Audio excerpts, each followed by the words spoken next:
We might be seeing a Pokken Tournament too soon. Cyberpunk 2077 just got the 1.1 patch and it's looking about the same. Disagreements at Capcom have led to Resident Evil 4's remake being pushed even further into the future. Great. Vicarious Visions was merged into Blizzard. Cool. And Microsoft made a big oopsie. If you want to help the channel out, drop a like, a comment, and subscribe if you haven't already. Let's get into all the news.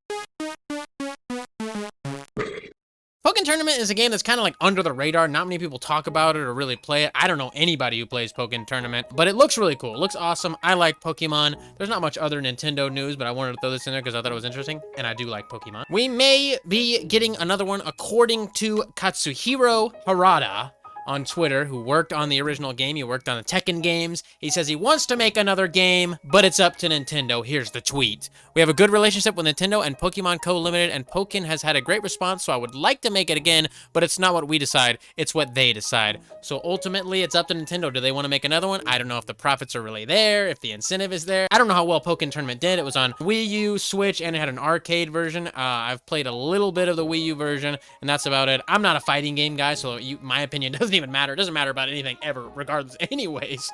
But I don't really like fighting games. But it does look cool, like I said. So hopefully, if you do like it, if you do like fighting games, you do like Pokemon, hopefully you do get another one, because new Pokemon games outside of Game Freak's stuff is always great. Give the main series to another company, Nintendo. Please just give someone a crack at it. It'll never happen, but I'm dreaming. And we got a milestone patch for Cyberpunk 2077 1.1, which means like the game's done. We're adding on to it now, which is clearly not the case with Cyberpunk. The game's nowhere near done. Should have taken at least another year to finish it, maybe even more. Release it when we're done is what they said before, but they didn't do that. Anyways, we all know that. But 1.1 is out, and players are experiencing even more crashes in some cases. Apparently, there are people reporting that now they are getting more crashes than they did before.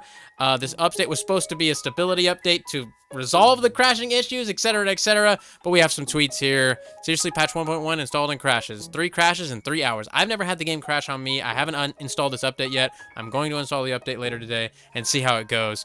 But we'll see. I'll report back later and let you know. Probably not, because I don't think anybody cares. You know, I wasn't going to jump on the Cyberpunk game bash train. Yeah, it wasn't perfect, but it ran okay, graphic glitches aside. It kind of reminded us of Saints Row 2, which we love, but they dropped patch 1.1, and now I'm getting nothing but crashes. Like I said, more people are reporting crashes. Some people are reporting less crashes. It's kind of a mix. Cyberpunk 2077 is like a weird, like, picky and choosy game. Like, you're getting 69 crashes. You will get 0. I've had 0 so far. I've been playing through the second chapter now. But other people, I'm playing on base Xbox. Other people have reported tons of crashes. So, like I said, I don't know. And also, there is a new game-breaking bug. The new game-breaking glitch takes place when Takamura calls you in the down-the-street mission. You will get stuck and he won't say anything. And they have a workaround for this. This is like literally you can't progress in the story if you encounter this bug. But they have a workaround for it, and it's like a hilarious like 4-part. Load an older save file before Takamura and V leave Wakako's office. V must finish the conversation with Takamura outside of the office right away. Right after the conversation and updated quest progression, skip 23 hours. This should trigger the holo call in the correct conversation. We don't need to be doing workarounds. You do the workarounds on your end and then fix it for it. Don't go be like, all right, bear with me here.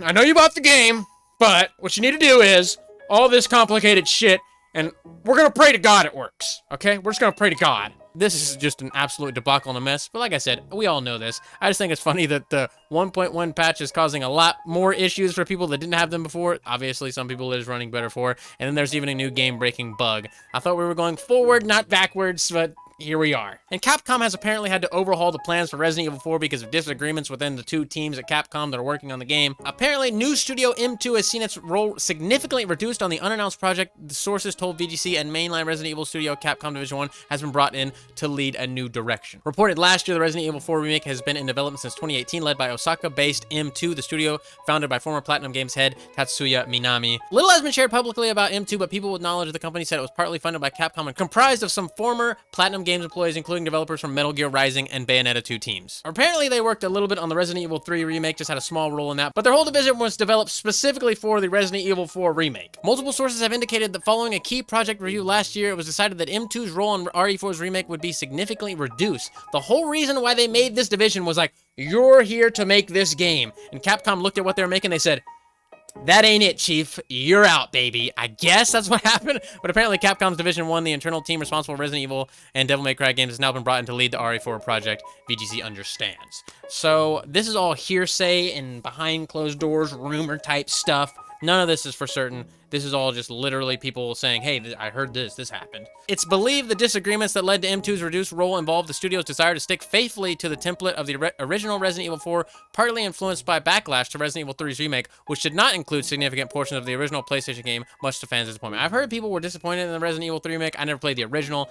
I do like Resident Evil, but I'm not that huge of a fan, but I did like the Resident Evil 3 remake. I thought it was fun. Really super short. They did cut content, which does suck. I like Resident Evil 4 a lot. It's like a really amazing game. I think everyone agrees with that. I would like to see it changed a decent bit. I don't want the exact same experience with HD graphics. Like, we've had up-res HD graphics. I don't like, oh, look, we got 4K Resident Evil. I want somewhat of a new experience. Obviously, follow the similar story beats, but give us a little different side stuff that we didn't get to see last time. Maybe throw in some little spice here and there. That's what I want to see. Apparently, this new production team might have been getting a little too saucy with what they wanted to throw into the game, so Capcom had to step in and go, nope, rein it back. We want something more along the lines of the original. You guys are getting crazy and out there. You need to chill. So pretty much at this point, they have to partially reboot the game, which is pushing it back now into supposedly 2023, which is a bit of a ways off, which is sad to see, but I'm sure it'll be fantastic when we do get it. I certainly hope so, because like I said, Resident Evil 4 is an all-time classic video game, regardless of genre or anything. It's just a great game.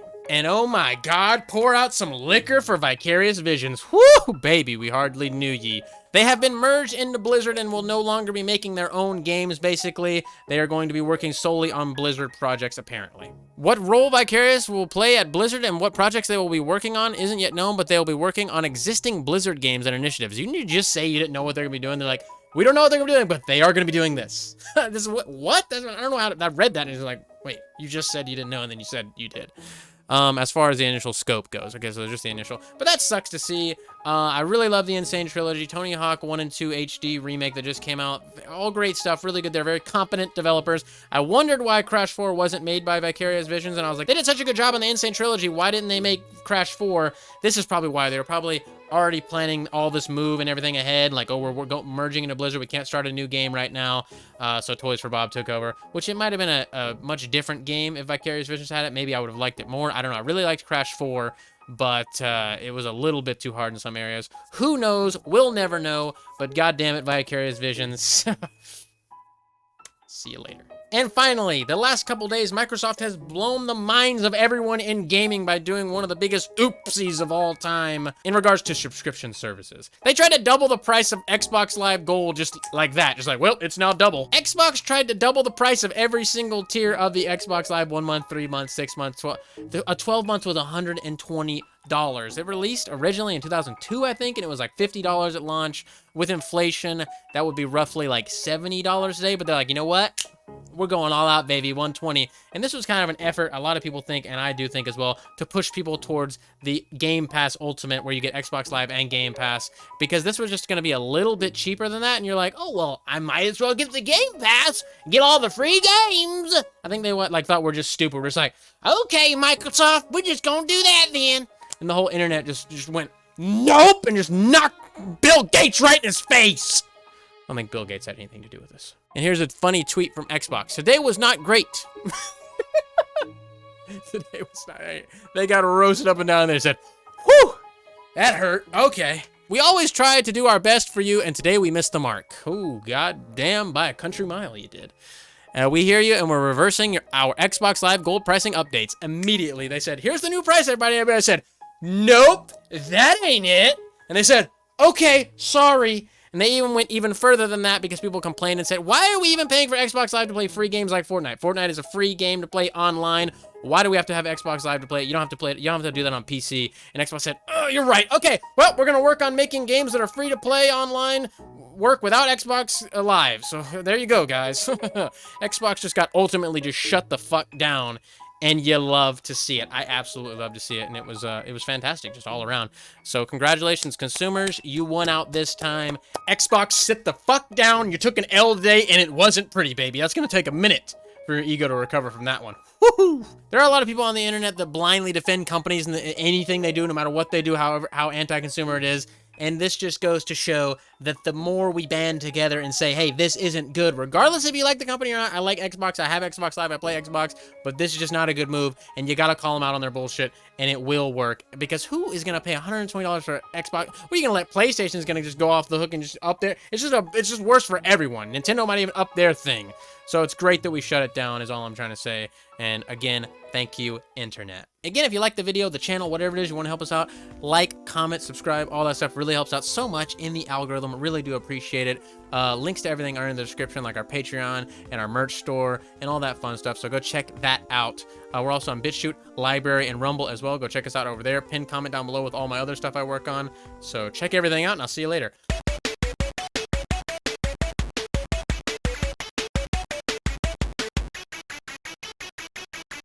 So I want to say thank you to your loyalty. Thank you for your support. Boo!